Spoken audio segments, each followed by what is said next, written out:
Welcome into another episode of the News4JAGs podcast. Jamal St here, alongside Justin Barney. Justin, you've been holding it down for a week.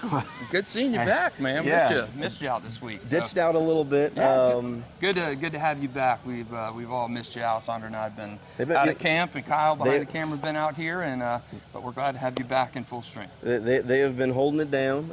Lots of good stuff. So today was my first day back out on the field, so I've missed a lot of the great stuff with the pads. I was sitting there just kind of chomping at the bit a little bit. I was like, oh man, of course they put on the pad. Of course they go full contact. Of course I'm not there. Of course. It's okay. But today, strange circumstances. This was supposed to be open to fans. Mm-hmm. No fans at practice. Obviously, Debbie or something, whatever, you know. But we're not going to talk about weather. But since it was a closed practice, this was important. Jaguars were still out there getting some work as they kind of moved through training camp. They're kind of getting to that point where they're less than a week away from their first preseason game. It is coming. It is here. Yeah. Yesterday we had stadium practice, probably as hot as can be. I asked Cam just a little bit ago, and he said, man, it was brutal out there, but he was thankful for the experience. That's his first time. A lot of the rookies' first times in the big stadium, unless they play here for a Florida-Georgia game or a bowl game or something like that. So getting out in that big stadium, having little fans out there cheering you on, it shows that it is right around the corner. Mm-hmm. 1 week from yesterday, it is here. No practice for fans tomorrow as well with the storm coming through. But man, we are in football mode right now. Asked Ryan Nielsen yesterday about the dog days of camp. Mm-hmm. Ryan Nielsen said there are no such thing as dog days. I loved his answer there. Really cool. He is a football guy all the way. So it's cool. It is here, man. It is here. I think this week in pads, I have liked watching the one-on-ones. Offensive, defensive lineman battle. Yeah, that's one of my favorite things. That's one of my favorite things at camp to do. And a lot of times at camp where they're positioned, they're away from where we can actually watch them. Mm-hmm. So seeing them out here at Miller Electric a couple of days ago, and then being able to see it at the stadium yesterday, really cool to see that. To me, that shows football is closer to being here than actually anything on the offense. That's always good to watch. Look, I definitely was keeping up with everything online on Twitter. Trying to see who was out there and performing. Today was a little bit of a quicker practice. Doug wanted to get the guys wrapped up and try and get them out just in case the weather does roll through here. So definitely a couple of things that we can kind of get back in the mode of as you kind of count down. Injuries have really started to rack up quickly for this team.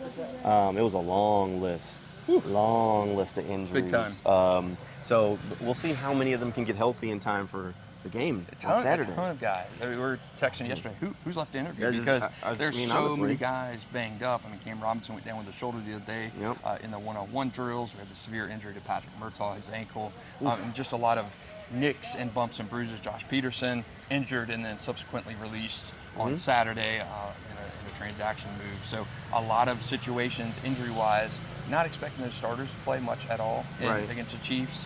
But you want to see those depth guys. I asked CJ Beathard the other day about preseason. He's like, veterans aren't really for it, but man, it is so important to these young guys. And you and I have talked a little bit about this throughout camp.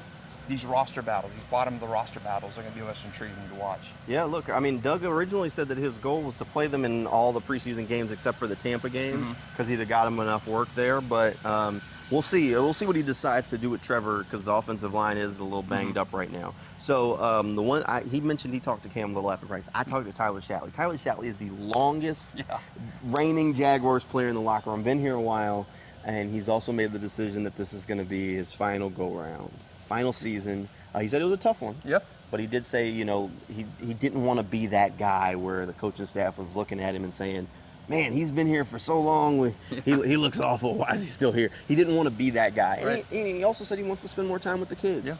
Yeah. So he wanted to make the decision early so that way he can enjoy every second of those dog days of training camp because it's still going to be the last one. Undrafted free agent, 145 career games in the NFL, all with the Jaguars. That's an unbelievable success story. He came in back in 2014, long time ago. You know, remember last year at camp, open practice day, Doug mentioned he had the AFib, the heart issue last year. So it was scary.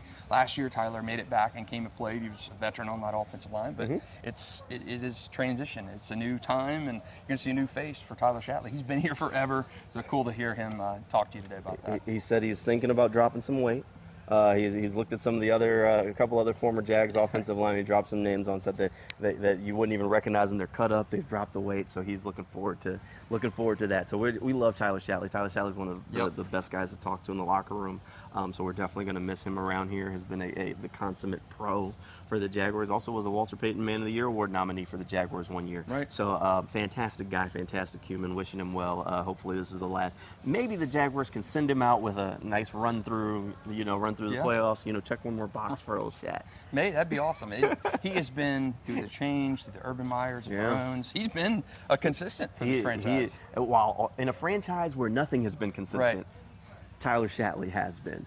Undrafted free agent. You can't drive that point home enough because not a drafted guy, not a Brad Meester who was here forever and drafted and kind of held that Iron Man stature with the Jag. This guy's an undrafted free agent.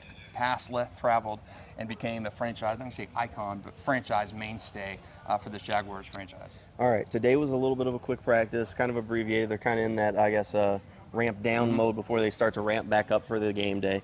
Not a whole lot of guys really stood out just for the nature of the way they did it. They split up the two fields, first team offense on one, first team defense on another. Maybe the play of the day, Elijah Cooks, deep pass, touchdown. Josh Proctor, I think, was the closest descender. Tough to say even, really, there was much. It was more just almost like a glorified walkthrough. It was very much walkthrough-y. Very much walkthrough-y. So I normally write my notebooks after these things. I've already been kind of thinking, I'm like, oh gosh, this is going to be tough. I missed a week, and then we go through a walkthrough. No idea what it's going to come into, but I'm sure I'll throw something together. We'll make it work. No injuries today. So that is a positive. Is a big positive. That is a positive. I think something the Jaguars can hang their hat on, and hopefully I was told when I got back that one of the people that they had no injuries when I was here, so I was the good luck and the reason that they had all the injuries, so I was not allowed to leave anymore. You have an ankle fracture. You have guys' shoulders, and so you get out and. The bottom falls out. Well, what can I say? It's my presence is a present. Yeah.